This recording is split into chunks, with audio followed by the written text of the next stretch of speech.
One man was walking into the rainforest. Moments before, the forest had been alive with the sound of squawking birds and howling monkeys.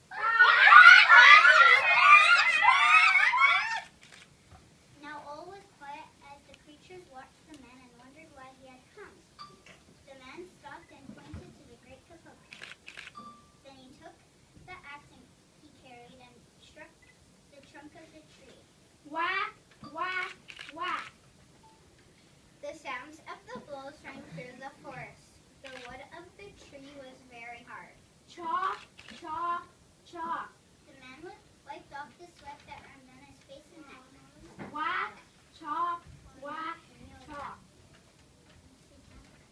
Soon the man grew tired. He sat down to rest at the foot of the great kapok tree. Before he knew it, the heat and hum of the forest had lulled him to sleep. Two boa constrictors lived in the kapok tree. They slithered down its trunk where the man was sleeping. They looked at the gash the eggs had made in the tree. Then the two snakes slid very close to the man and hissed in his ear. Senor, this tree is a tree of miracles, where generations of our ancestors have lived. Do not chop it down.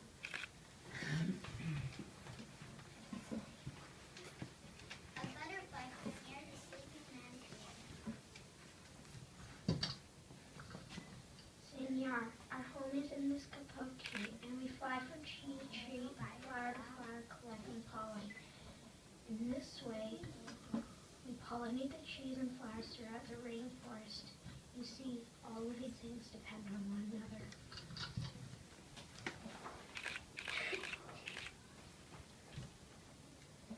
A troop of monkeys scampered down from the canopy of the kapok tree. They chattered to the sleeping man.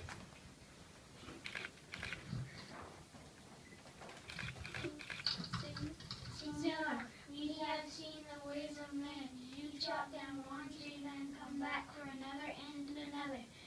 The roots of these great trees will wither and die. Then soon there will be nothing left to hold the earth in place. When the heavy rains come, the soil will be washed away and the forest will become a desert.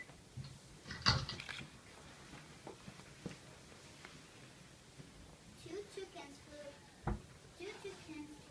down from the canopy.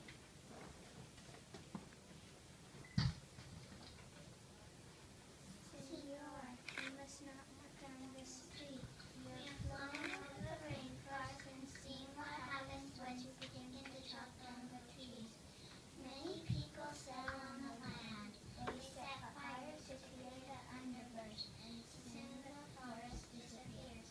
Where once was life and beauty, only black and smoldering ruins remain.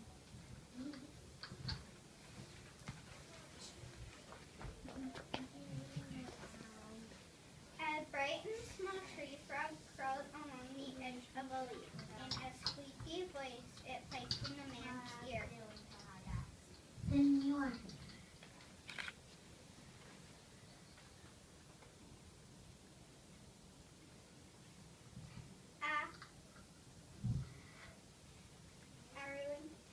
a ruined rainforest means ruined life, many ruined life. You will leave all of us homeless if you chop down this kapok tree.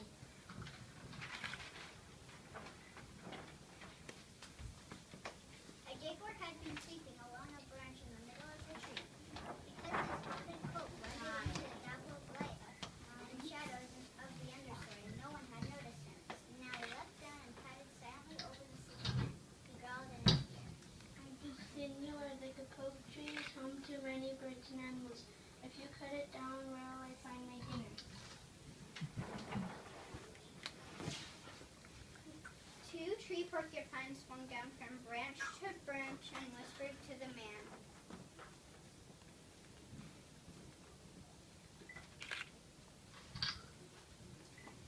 Senor, many animals and humans need in order to live oxygen. And senor, do you know what trees produce oxygen? If you cut the forest, you will destroy that which gives us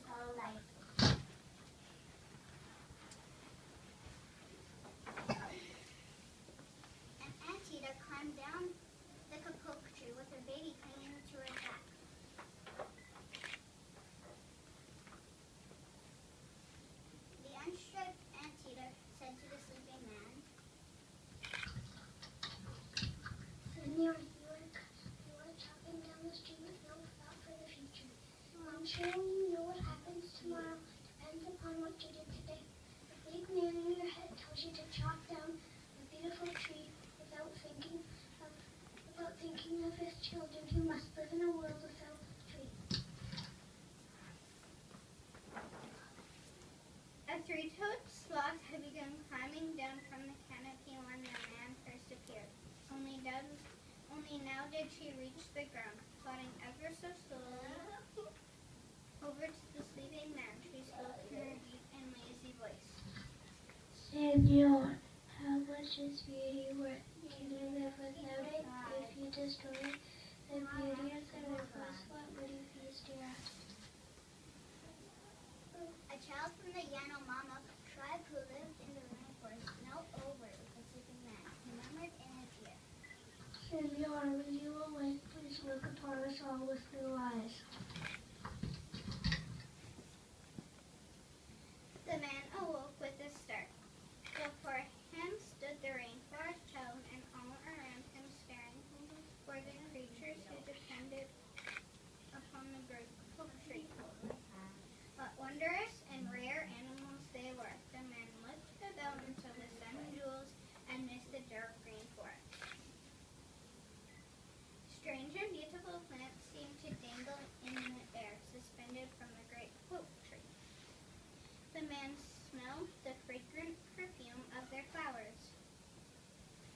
He felt a steamy mist rising from the forest floor. But he heard no sound, for the creatures were strangely silent. The man stood up and picked up his axe. He swung back his arm enough to strike the tree. Suddenly, he stopped. He turned and looked at the animals and the child. He hesitated. Then he dropped the axe and walked out of the rainforest.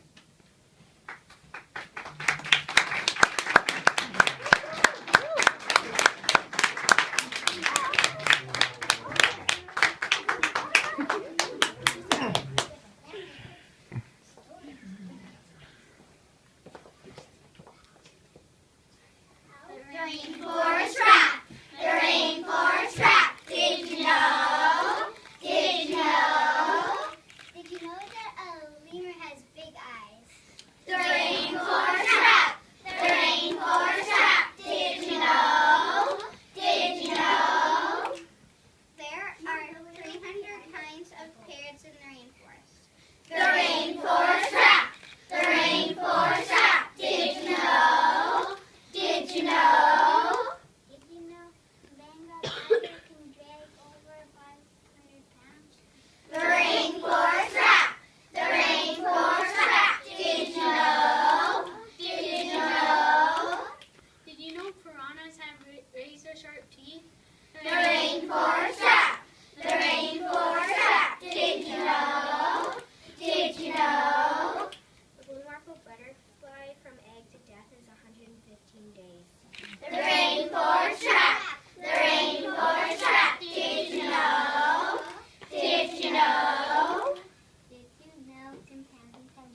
done.